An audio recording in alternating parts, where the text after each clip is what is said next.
Hello, this is Anthony Herder, and this is my final project for Education 632, Curriculum, Instruction, and Learning Theory. So what this project was all about, we read this book, the cover shown here on the left, called 10 Mind Frames for Visible Learning by Hattie and Zier. We read this book throughout the semester, usually 2 chapters per week, and then we would meet via Zoom to discuss what we had read. This project is asking for us to choose 3 of our major understandings or ideas or strategies from the book and how we will utilize them. So the first understanding I chose was from chapter 6, which was titled Questioning. It helped me further understand the importance of students asking questions.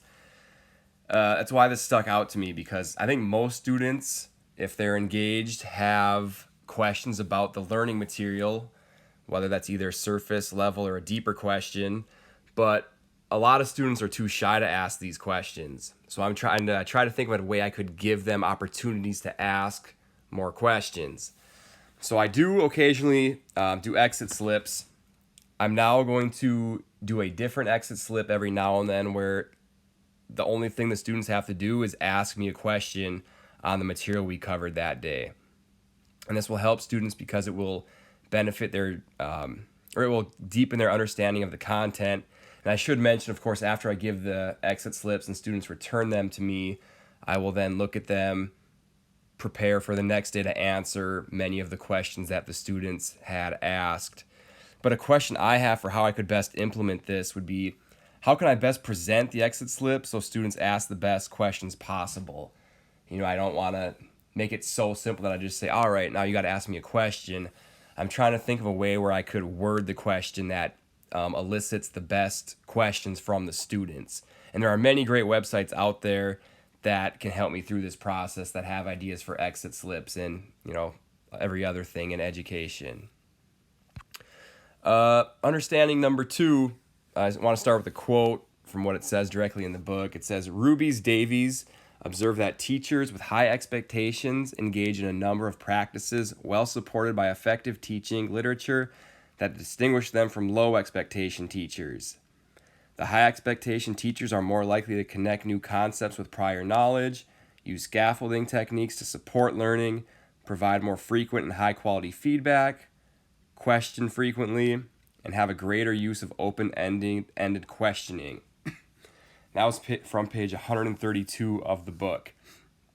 I've always believed that students, and just humans really in general, usually meet expectations. If you give clear expectations to someone and they know what's expected of them, or they just expect it of themselves, they're likely to reach those expectations. So as teachers, we need to set the expectations high, not low, with the belief that our students can meet those expectations.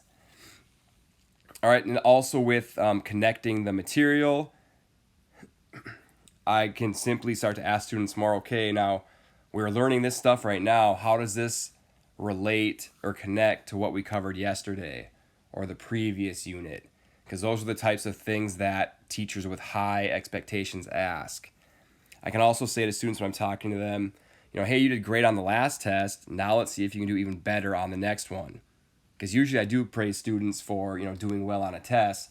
Now add that little extra bit. Let's see if you can do even better on the next one, and keep trying to raise that bar for student achievement.